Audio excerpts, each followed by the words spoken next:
Autrefois, Dieu a parlé à nos ancêtres à de nombreuses reprises et de bien des manières par les prophètes. Hébreux chapitre 1, mais dans ces jours qui sont les derniers, il nous a parlé par le Fils qu'il a établi héritier de toutes choses et par qui il a aussi fait l'univers. Le Fils est le rayonnement de la gloire de Dieu et l'empreinte exacte de sa substance. Il soutient toutes choses par sa parole puissante. Après avoir accompli la purification des péchés, il s'est assis à la droite de la majesté dans les cieux. C'est ainsi qu'il est devenu d'autant supérieur aux anges que le nom qu'il a reçu en héritage est plus excellent que le leur.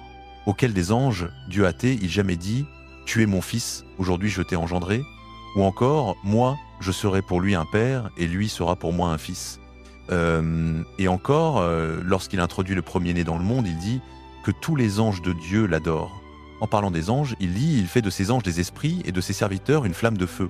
Mais au sujet du Fils, il dit ton trône, ô Dieu, subsiste pour l'éternité des éternités, et le sceptre de la justice sera le sceptre de ton royaume.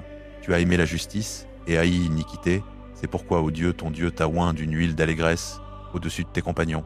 Il dit encore, au commencement, Seigneur, tu as fondé la terre, et les cieux sont l'œuvre de tes mains. Eux périront, mais toi tu demeures. Ils s'useront tous comme un vêtement. Tu les rouleras comme un manteau, comme un habit, ils seront changés. Mais toi tu es le même, et tes années ne s'achèveront jamais. Auquel des anges a-t-il jamais dit « Assieds-toi à ma droite, jusqu'à ce que j'aie fait de tes ennemis l'escabeau de tes pieds. » Tous les anges ne sont-ils pas des esprits au service de Dieu, envoyés pour exercer un ministère en faveur de ceux qui doivent hériter du salut? Hébreux chapitre 2, c'est pourquoi nous devons nous attacher avec d'autant plus de force aux vérités que nous avons entendues, de peur que nous ne soyons entraînés loin d'elles. En effet, puisque la parole annoncée par des anges s'est trouvée ferme, et que toute transgression et toute désobéissance ont reçu une juste rétribution, comment échapperons-nous si nous négligeons un si grand salut? Ce salut, annoncé d'abord par le Seigneur, nous a été confirmé par ceux qui l'ont entendu.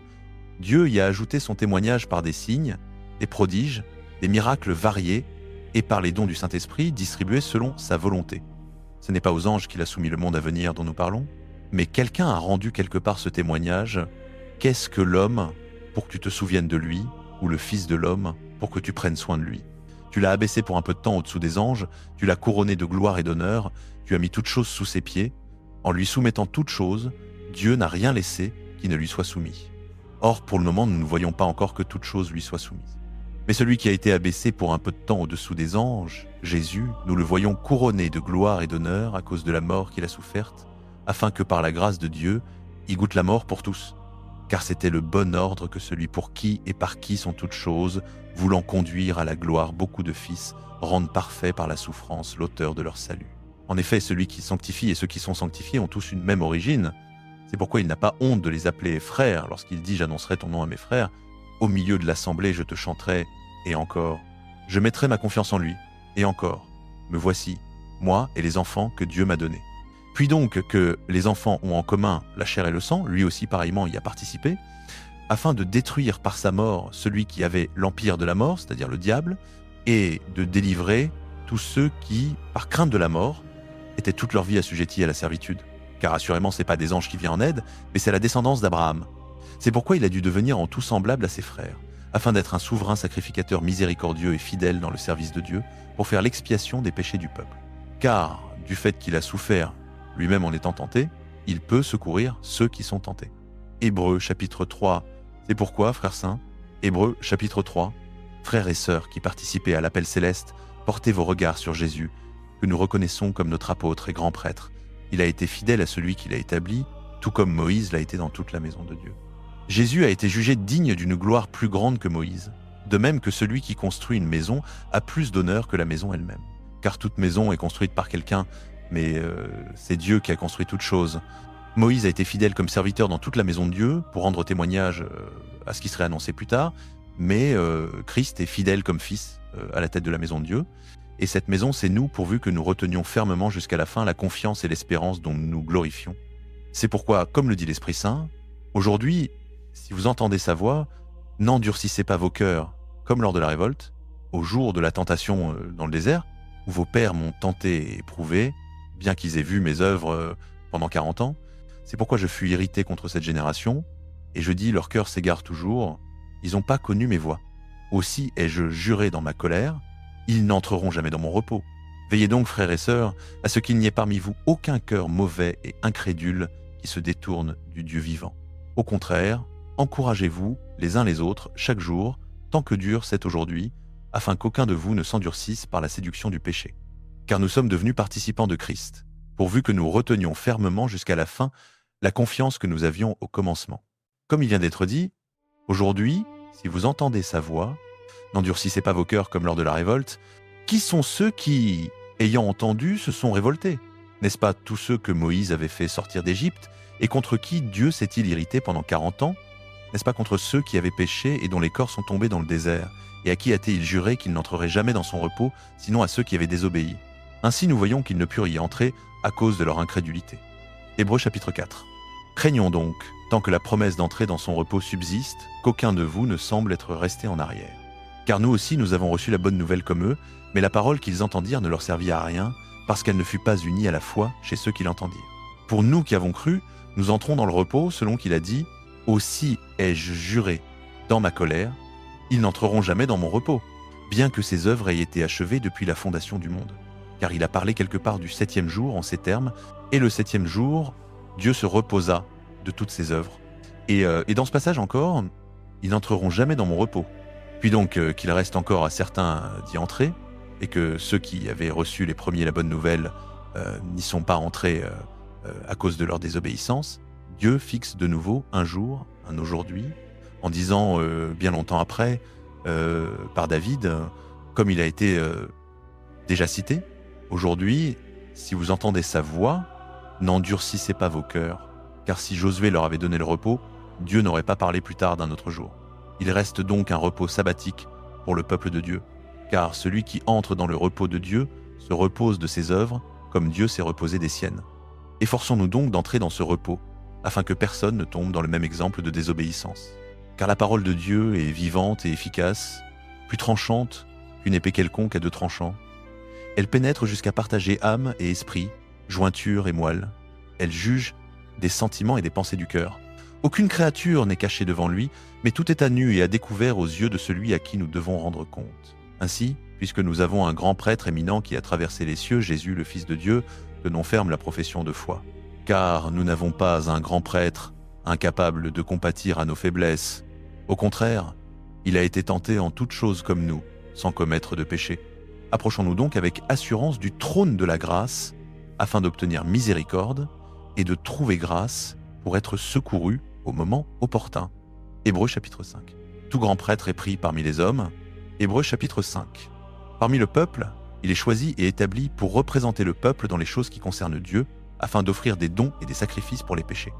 Il peut avoir de l'indulgence pour les ignorants et les égarés, puisqu'il est lui-même soumis à la faiblesse. C'est pourquoi il doit offrir des sacrifices pour ses propres péchés, comme pour ceux du peuple. Et personne ne s'attribue cet honneur de lui-même, mais on l'obtient quand on est appelé par Dieu, comme le fut Aaron. De la même manière, Christ ne s'est pas élevé lui-même à la gloire de devenir souverain sacrificateur, mais c'est celui qui lui a dit « Tu es mon fils, aujourd'hui je t'ai engendré ». Et qui dit ailleurs « Tu es sacrificateur pour toujours selon l'ordre de Melchizedek ».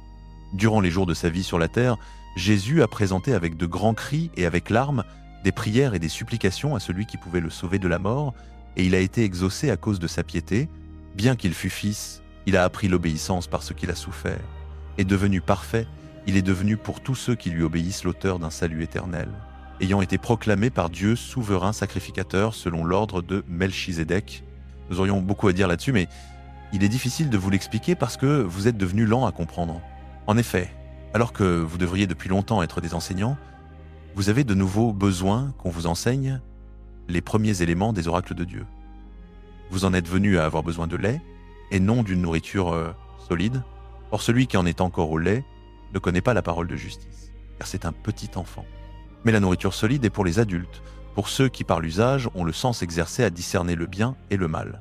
Hébreux chapitre 6. C'est pourquoi, laissant les enseignements élémentaires sur le Christ, élevons-nous vers ce qui est parfait, sans poser de nouveau le fondement du renoncement aux œuvres mortes, de la foi en Dieu, de l'enseignement sur les ablutions, de l'imposition des mains, de la résurrection des morts et du jugement éternel. C'est ce que nous ferons, si Dieu le permet. Car il est impossible que ceux qui ont été une fois éclairés, qui ont goûté le don céleste, qui sont devenus participants du Saint-Esprit, qui qui ont goûté la bonne parole de Dieu et les puissances du siècle à venir, et qui sont tombés, soient encore renouvelés et amenés à la repentance, puisqu'ils crucifient de nouveau pour leur part le Fils de Dieu et l'exposent à l'ignominie. Une terre qui boit la pluie qui tombe souvent sur elle et qui produit une récolte utile, ceux pour qui elle est cultivée reçoit la bénédiction de Dieu, mais celle qui produit des épines et des chardons est réprouvée et près d'être maudite, sa fin sera d'être brûlée.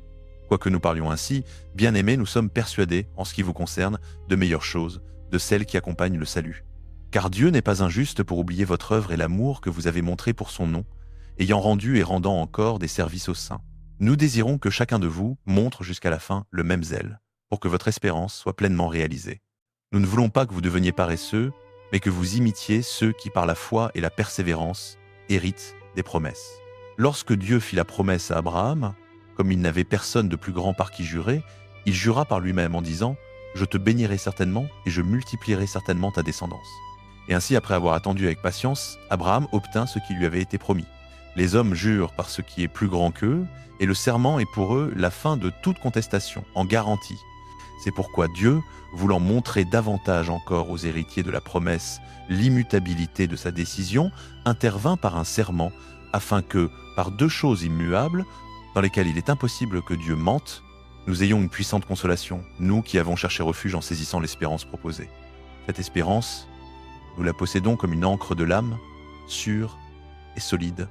Elle pénètre jusqu'à l'intérieur du voile, là où Jésus est entré pour nous comme précurseur, devenu souverain sacrificateur pour toujours selon l'ordre de Melchizedek. Hébreux chapitre 7. Ce Melchizedek était roi de Salem et prêtre du Dieu Très-Haut. Il vint au-devant d'Abraham qui revenait de la défaite des rois et le bénit, et Abraham lui donna la dîme de tout. D'abord son nom Melchizedek signifie roi de justice, ensuite roi de Salem signifie roi de paix. Sans père, sans mère, sans généalogie, sans commencement de jour ni fin de vie, rendu semblable au Fils de Dieu, il demeure prêtre pour toujours. Considérez quelle grandeur était la sienne. Même le patriarche Abraham lui donna la dîme du butin. Or, la loi ordonne aux descendants de Lévi qui exercent le sacerdoce de prélever la dîme sur le peuple, c'est-à-dire sur leurs frères, bien qu'ils soient eux aussi issus d'Abraham. Mais celui-ci, qui ne tirait pas son origine de leur lignée, a prélevé la dîme sur Abraham et a béni celui qui avait reçu les promesses. Or, sans aucun doute, c'est l'inférieur qui est béni par le supérieur. Dans un cas, la dîme est prélevée par des hommes mortels, dans l'autre cas, par celui dont il est attesté qu'il vit. On pourrait même dire que Lévi lui-même, qui perçoit la dîme, l'a payé par l'intermédiaire d'Abraham, car il était encore dans les reins de son ancêtre quand Melchizedek vint au-devant de lui. Si donc la perfection avait été possible par le sacerdoce lévitique, car c'est sur lui que repose la loi donnée au peuple, quel besoin y aurait-il encore qu'un autre prêtre se lève selon l'ordre de Melchizedek et non selon l'ordre d'Aaron, car le sacerdoce étant changé, il est nécessaire que la loi aussi soit changée. Celui dont ces choses sont dites appartenait à une autre tribu dont aucun membre n'a jamais servi à l'autel. Il est en effet évident que notre Seigneur est issu de Juda, tribu dont Moïse n'a rien dit concernant les prêtres.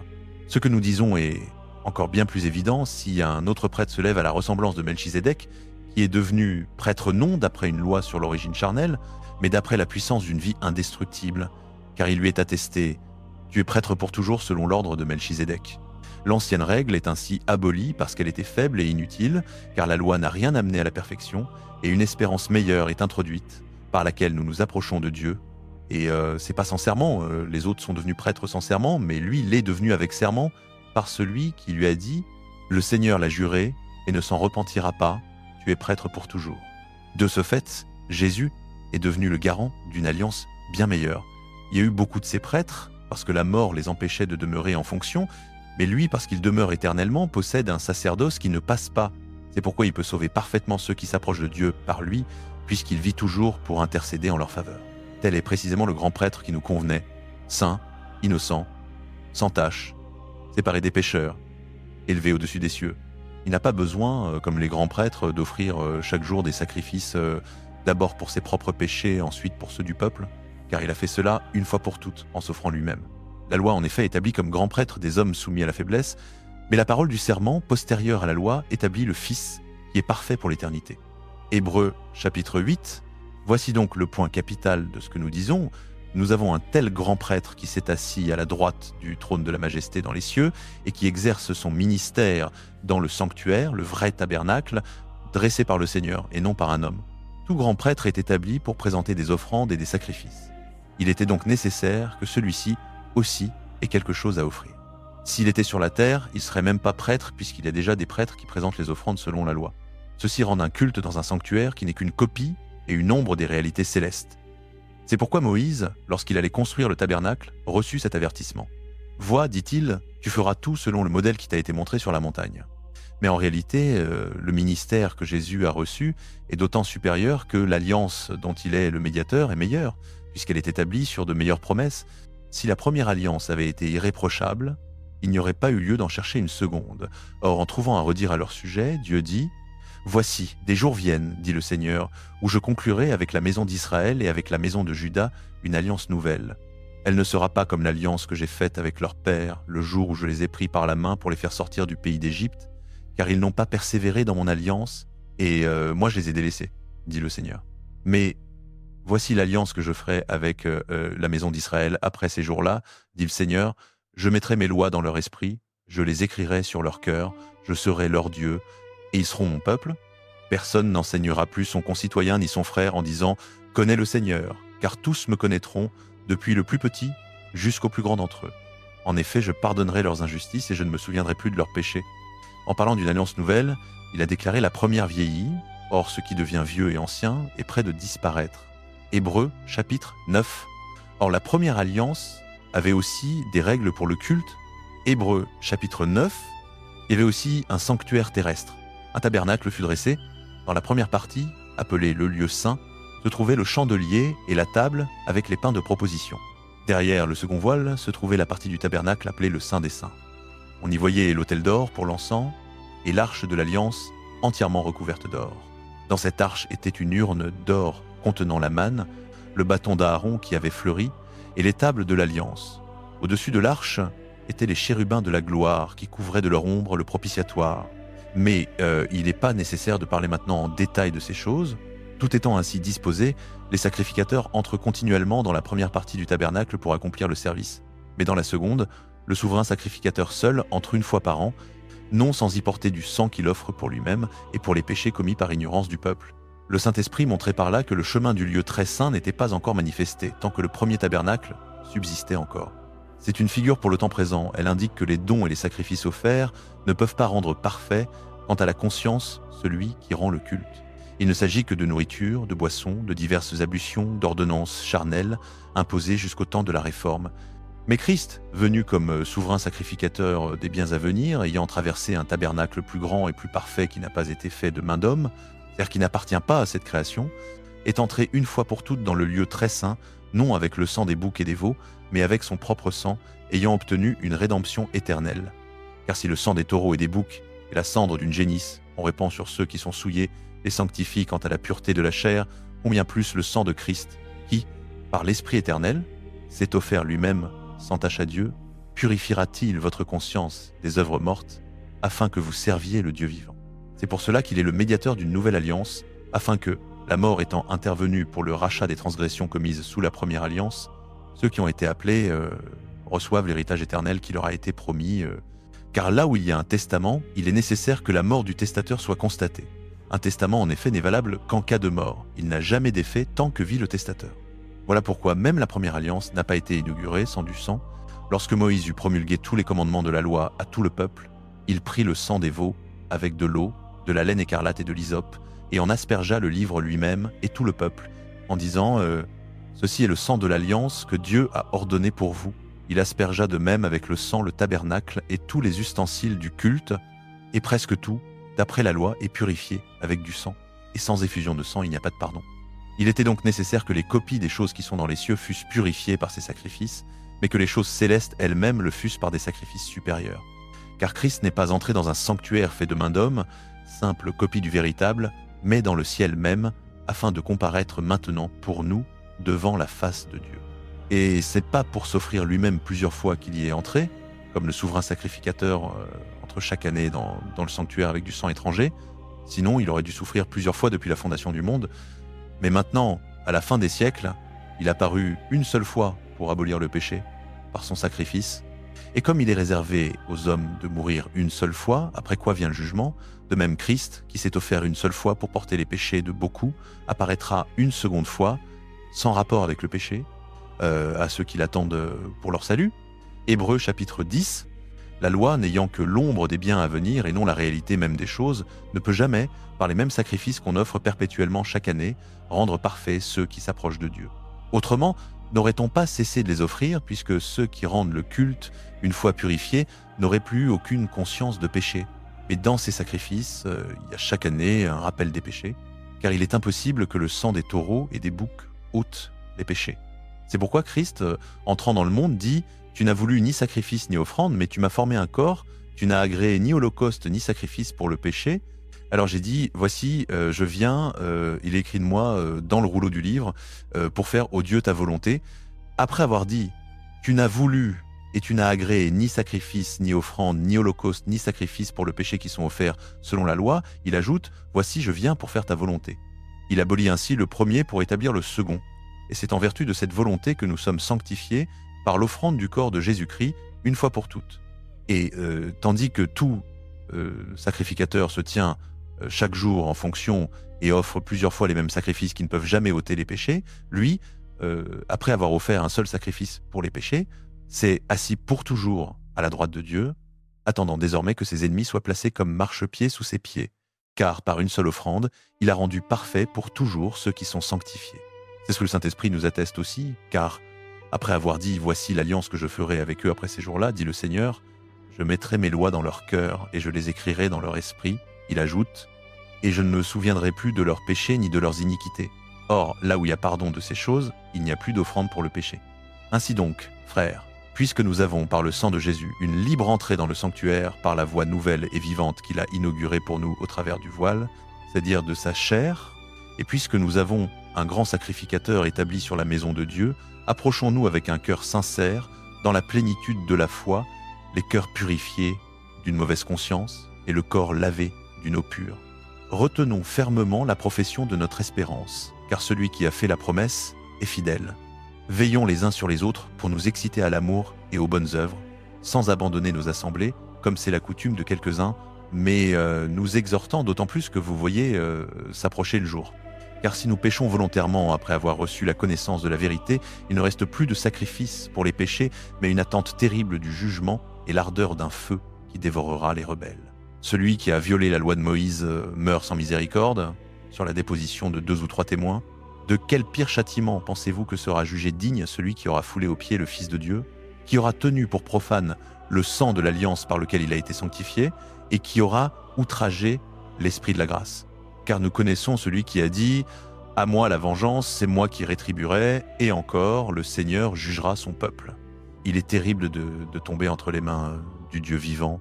Rappelez-vous ces premiers jours où, après avoir été éclairé, vous avez soutenu un grand combat au milieu des souffrances, tantôt exposé publiquement aux opprobres et aux tribulations, tantôt prenant part à ceux qui étaient ainsi traités. En effet, vous avez eu de la compassion pour les prisonniers, et vous avez accepté avec joie qu'on ravise vos biens, sachant que vous avez des biens meilleurs et qui durent toujours. N'abandonnez donc pas votre assurance, qui a une grande rémunération, car vous avez besoin de persévérance, afin qu'après avoir accompli la volonté de Dieu, vous obteniez ce qui vous est promis. Encore un peu, un tout petit peu de temps, et celui qui doit venir viendra, il ne tardera pas. Et mon juste vivra par la foi, mais s'il se retire, mon âme n'aura pas de plaisir en lui. Pour nous, nous ne sommes pas de ceux qui se retirent pour leur perdition, mais de ceux qui ont la foi pour le salut de leur âme. Hébreux chapitre 11. Or la foi est une ferme assurance des choses qu'on espère, une démonstration de celles qu'on ne voit pas. Hébreux chapitre 11. Or la foi est une ferme assurance des choses qu'on espère, une démonstration de celles qu'on ne voit pas. C'est pour l'avoir possédée que les anciens ont reçu un témoignage favorable. Par la foi, nous comprenons que l'univers a été formé par la parole de Dieu, de sorte que ce qui se voit n'a pas été fait de choses visibles. Par la foi, Abel offrit à Dieu un sacrifice plus excellent que celui de Caïn. Par elle, il fut déclaré juste, Dieu approuvant ses offrandes, et par elle, quoique mort, il parle encore. Par la foi, Enoch fut enlevé pour qu'il ne vit point la mort, et il ne fut plus trouvé, parce que Dieu l'avait enlevé, car avant son enlèvement, il avait reçu le témoignage qu'il plaisait à Dieu. Or, sans la foi, il est impossible de lui plaire, car il faut que celui qui s'approche de Dieu croie qu'il existe et qu'il récompense ceux qui le cherchent. Par la foi, Noé, divinement averti des choses qu'on ne voyait pas encore, saisit avec crainte et construisit une arche pour sauver sa famille. Par elle, il condamna le monde et devint héritier de la justice qui s'obtient par la foi. Par la foi, Abraham, lors de son appel, obéit et partit pour un lieu qu'il devait recevoir en héritage, et il partit sans savoir où il allait. Par la foi, il séjourna dans la terre promise, comme dans une terre étrangère, habitant sous des tentes avec Isaac et Jacob, héritier avec lui de la même promesse, car il attendait la cité qui a de solides fondements dont Dieu est l'architecte et le constructeur. Par la foi, Sarah elle-même, malgré son âge avancé, reçut la force de concevoir une postérité parce qu'elle crut à la fidélité de celui qui avait fait la promesse. C'est pourquoi d'un seul homme, et déjà atteint par la mort, naquirent des descendants nombreux comme les étoiles du ciel, comme le sable qui est sur le bord de la mer, innombrables. C'est dans la foi que tous sont morts, sans avoir obtenu les choses promises, mais ils les ont vus et salués de loin, et ils ont reconnu qu'ils étaient étrangers et voyageurs sur la terre. Ceux qui parlent ainsi montrent clairement qu'ils cherchent une patrie. S'ils avaient pensé à celle dont ils étaient sortis, ils auraient eu le temps d'y retourner, et maintenant ils en désirent une meilleure, c'est-à-dire une céleste. C'est pourquoi Dieu n'a pas honte d'être appelé leur Dieu, car il leur a préparé une cité. Par la foi, Abraham, mis à l'épreuve, offrit Isaac, et celui qui avait reçu les promesses offrait son fils unique, quoique Dieu lui eût dit « C'est en Isaac que sera appelée ta descendance ». Il pensait que Dieu est puissant même pour ressusciter les morts, aussi le recouvra-t-il comme en figure. Par la foi, Isaac bénit Jacob et Ésaü en vue des choses à venir. Par la foi, Jacob, en mourant, bénit chacun des fils de Joseph et se prosterna, appuyé sur l'extrémité de son bâton. Par la foi, Joseph, proche de sa fin, parla de la sortie des filles d'Israël et donna des ordres au sujet de ses os. Par la foi, les parents de Moïse, après sa naissance, le cachèrent pendant 3 mois parce qu'ils virent que c'était un bel enfant et ils ne craignirent pas l'édit du roi. Par la foi, Moïse, devenu grand, refusa d'être appelé fils de la fille de Pharaon, aimant mieux être maltraité avec le peuple de Dieu que d'avoir pour un temps les jouissances du péché. Il estimait l'opprobre du Christ un trésor plus grand que les richesses de l'Égypte, car il avait les yeux fixés sur la récompense. Par la foi, il quitta l'Égypte sans craindre la colère du roi, car il tint ferme comme voyant celui qui est invisible. Par la foi, il célébra la Pâque et fit l'aspersion du sang, afin que l'exterminateur des premiers-nés ne touchât point à ceux des Israélites. Par la foi, ils traversèrent la mer Rouge comme une terre sèche, ce que les Égyptiens ayant tenté, ils furent engloutis. Par la foi, les murailles de Jéricho tombèrent, après qu'on en eut fait le tour pendant 7 jours. Par la foi, Rahab, la prostituée, ne périt pas avec les rebelles parce qu'elle avait reçu les espions en paix. Et que dirais-je encore ? Le temps me manquerait pour parler de Gédéon, de Barak, de Samson, de Jephthé, de David, de Samuel et des prophètes, qui par la foi ont conquis des royaumes, exercé la justice, obtenu l'effet des promesses, fermé la gueule des lions, éteint la puissance du feu, échappé aux tranchants de l'épée, repris des forces dans la faiblesse, été vaillants à la guerre, mis en fuite des armées étrangères. Des femmes ont recouvré leur mort par la résurrection, d'autres ont été torturées, n'ayant pas accepté de délivrance afin d'obtenir une meilleure résurrection, d'autres ont subi les moqueries et les coups de fouet, même les chaînes et la prison. Ils ont été lapidés, sciés, mis à mort par l'épée. Ils sont allés ça, et là, vêtus de peaux de brebis et de peaux de chèvre, dénués de tout, persécutés, maltraités. Le monde n'était pas digne d'eux, errant dans les déserts et les montagnes, dans les cavernes et les antres de la terre. Tous ceux-là, à cause de leur foi, ont reçu un témoignage favorable. Et pourtant, ils n'ont pas obtenu l'objet de la promesse, Dieu ayant en vue quelque chose de meilleur pour nous, afin qu'ils ne parviennent pas à la perfection sans nous. Hébreux chapitre 12.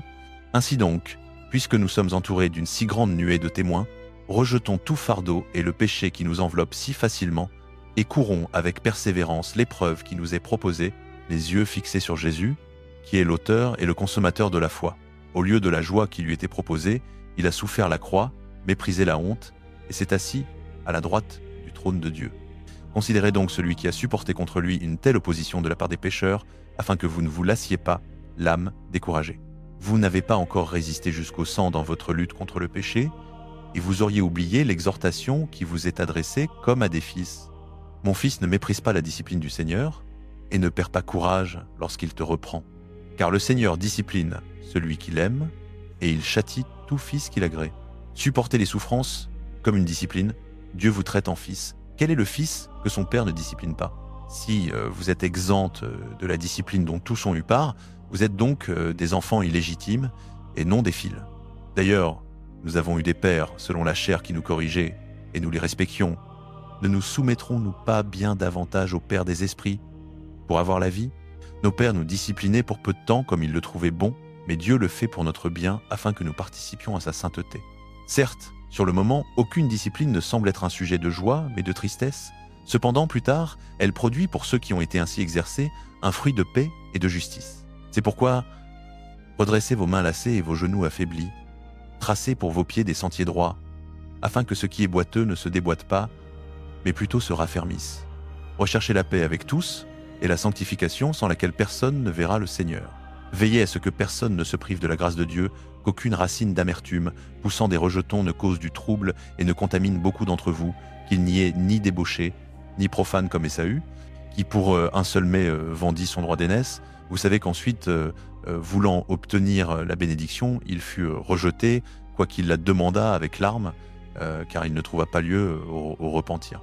Vous ne vous êtes pas approché d'une montagne qu'on pouvait toucher, en feu, ni de la noirceur, des ténèbres, de la tempête, ni du retentissement de la trompette, ni de cette voix dont les auditeurs supplièrent qu'on ne leur parlât plus, car ils ne pouvaient supporter cet ordre. Que même une bête touche la montagne, elle sera lapidée. Le spectacle était si terrifiant que Moïse dit « Je suis épouvanté, tout tremblant ». Mais vous, vous êtes approchés de la montagne de Sion, de la cité du Dieu vivant, la Jérusalem céleste, des myriades d'anges, de l'assemblée des premiers-nés inscrits dans les cieux, de Dieu le juge de tous, des esprits des justes parvenus à la perfection, de Jésus, le médiateur de la nouvelle alliance, et du sang de l'aspersion qui parle mieux que celui d'Abel. Gardez-vous de refuser d'écouter celui qui parle. Car si ceux-là n'ont pas échappé, qui ont refusé celui qui avertissait sur la terre, combien moins nous, si nous nous détournons de celui qui parle du ciel. Sa voix ébranla alors la terre, mais maintenant il a promis. Encore une fois, j'ébranlerai non seulement la terre, mais aussi le ciel. Ces mots, encore une fois, indiquent le changement des choses ébranlées en tant que créées, afin que subsistent celles qui ne sont pas ébranlées. C'est pourquoi, recevant un royaume inébranlable, soyons reconnaissants et adorons Dieu d'une manière qui lui soit agréable, avec piété et avec crainte, car notre Dieu est aussi un feu dévorant. Hébreux chapitre 13. Continuez à vous aimer les uns les autres comme des frères et sœurs. N'oubliez pas l'hospitalité, car en l'exerçant, certains, sans le savoir, ont accueilli des anges. Souvenez-vous des prisonniers comme si vous étiez emprisonnés avec eux, et de ceux qu'on maltraite comme si vous étiez vous-même dans leur corps. Que le mariage soit honoré de tous, et le lit conjugal exempt de souillure, car Dieu jugera les débauchés et les adultères. Que votre conduite soit exempte d'avarice. Contentez-vous de ce que vous avez, car Dieu lui-même a dit « Je ne te délaisserai jamais, je ne t'abandonnerai jamais ». De sorte que nous pouvons dire avec assurance « Le Seigneur est mon secours, je n'aurai peur de rien, que me fera l'homme ?» Souvenez-vous de vos conducteurs qui vous ont annoncé la parole de Dieu. Considérez qu'elle a été la fin de leur vie et imitez leur foi. Jésus-Christ est le même hier, aujourd'hui et pour l'éternité. Ne vous laissez pas entraîner par des doctrines diverses et étrangères, car il est bon que le cœur soit affermi par la grâce et non par des aliments rituels qui n'ont jamais profité à ceux qui s'y sont attachés.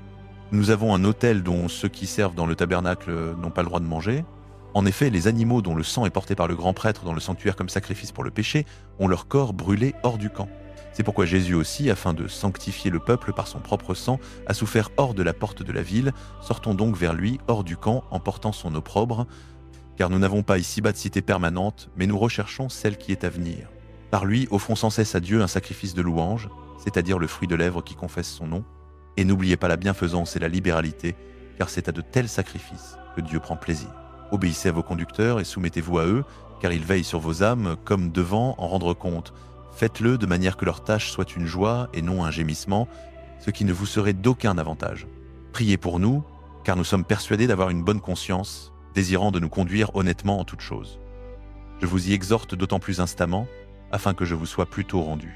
Que le Dieu de paix, qui a ramené d'entre les morts le grand pasteur des brebis, notre Seigneur Jésus, par le sang d'une alliance éternelle, vous rende capable de toute bonne œuvre pour accomplir sa volonté, faisant en vous ce qui est agréable devant lui par Jésus-Christ, auquel soit la gloire au siècle des siècles. Amen. Frères, je vous prie d'accueillir favorablement cette parole d'exhortation, car je vous ai écrit en peu de mots. Sachez que notre frère Timothée a été relâché. S'il vient bientôt, j'irai vous voir avec lui. Saluez tous vos conducteurs et tous les saints. Ceux d'Italie vous saluent. Que la grâce soit avec vous tous.